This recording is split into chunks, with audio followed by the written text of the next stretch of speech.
Ready, set, go. Okay. Go for it. Hi everyone, I'm Nicholas Perell, he, him pronouns. I'm technical and narrative director at Isthmus Studios, which is a student team working on Project Nautilus. Project Nautilus is a first-person exploration game where you take the role of a remote drone operator working for the massive megacorporation Isthmus, piloting into the unknown depths below. We're actually doing some playtesting down there if you're interested. When Isthmus Studios started work on Project Nautilus, there was at first apprehension about the scope of our narrative. To say the least, it was ambitious, with canonical drone deaths, reactive narrative, different mediums for storytelling, having a sense of escalation despite small playtime, and incorporating a deeper meaning. This talk is a brief overview of lessons learned, inspirations we've taken from other games and other mediums entirely, and our own internal process and risk mitigation. It's all still a work in progress, but I think there's value in sharing these thoughts.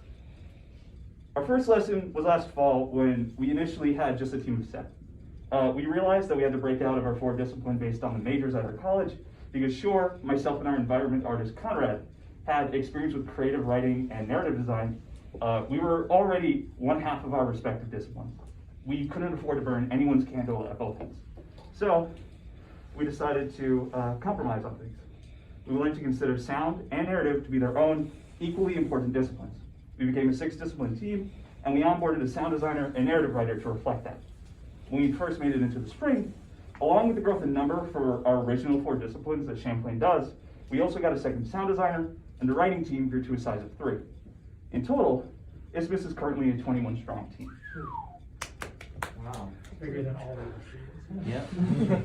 Not the brag. To quickly touch inspiration on the content of the game, we took inspiration from the mega corporation for Lost's Dharma Initiative and the Aliens Whaling Yutani Company, the Preternatural of the Southern Reach trilogy by Jeff Vandermeer and Biblically Accurate Angels inspired some of our artistic direction, and the SCP Foundation, especially When Day Breaks, made us want to go for the world-altering known unknowables, and the Mystery Flesh Pit National Park was influential in his commitment to corporate meets eldritch.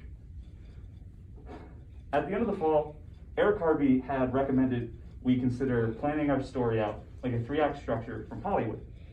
It is a focus on a protagonist's want versus need, which was very fitting for our game because we wanted a dystopian story which would show what would happen if the player character continued to live under the system and participate in it. However, there was another massive advantage to this approach in regards to scope. The first thing you do is create a narrative beat sheet of the 5 major points in the story.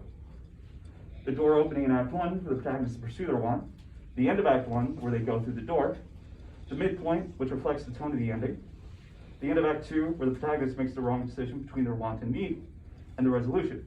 That's more to discuss in the structure if you're interested, but the important part here about it is where you decide if a beat sheet is for a 5 to 15 minute short or a 2-hour feature is dependent on how many beats you decide to put in between to flesh it out. So that means if we narrow down these 5 major points for our story, we can then simply use them as in-betweens to know what kind of tension or conflict level we should be at there. And additionally, if we ever need to reduce our scope, all it meant was simply cutting out more beats that were on those in-between points. But who decides that? Is it the product owner? Is it the writing team? Is it the designers? Do they just get in a room and fight? For approaching this, instead, we took inspiration from the developers of Firewatch, who in turn had taken inspiration from screenwriting for TV, namely that of writers' rooms. We run weekly, what I call narrative arc meetings, where our 2 level designers, Dan Whaley and Nick Adams, meet with myself and Eric Harvey, being on the narrative end, and we work together. It's here that the 4 of us can pull from our respective places of expertise and backgrounds to suggest ideas, evaluate them at an interdisciplinary level, and create the anchor points of our game's narrative with a shared authorship. We also made some specific calls for our game in particular.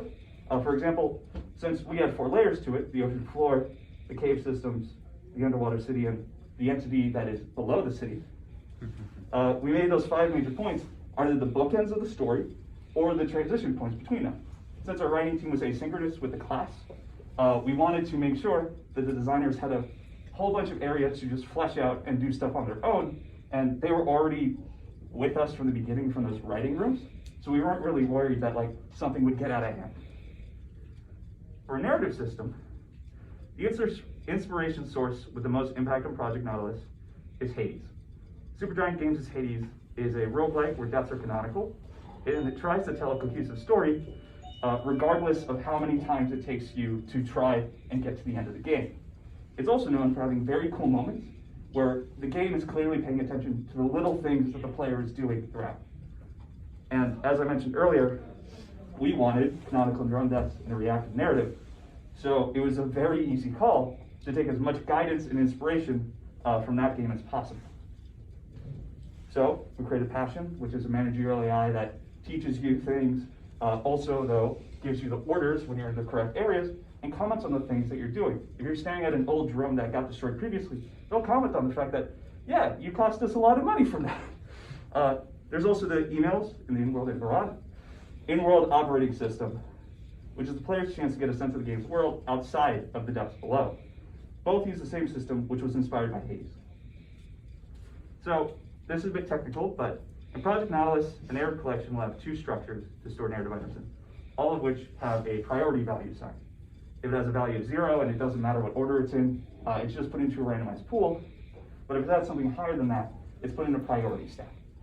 That means that anything with a higher value will end up going to the front to be pulled out sooner. And we also, this one was mainly just us because we wanted to make sure that there was reactivity from moment to moment because our triggers are different from Hades.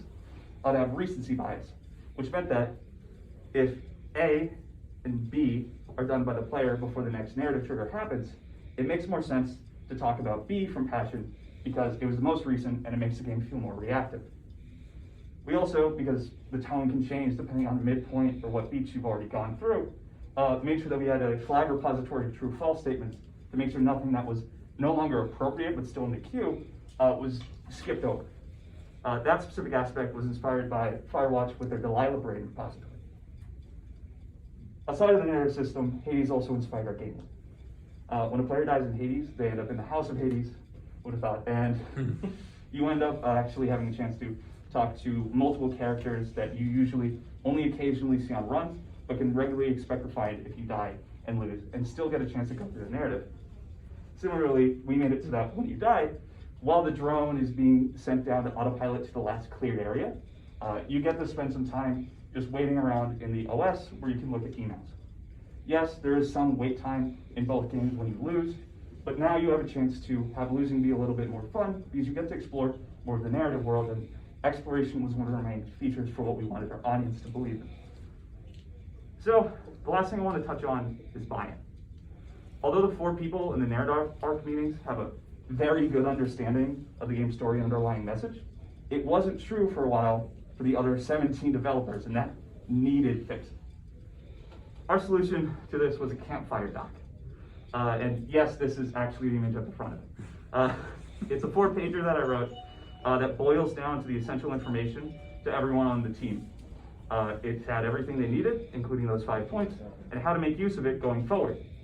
Our hope is, so long as we're all conscientious as we create Project Nautilus, we can create a really cohesive story that sends a very clear and impactful message that can stick with whoever plays. All right, thank you so much for listening.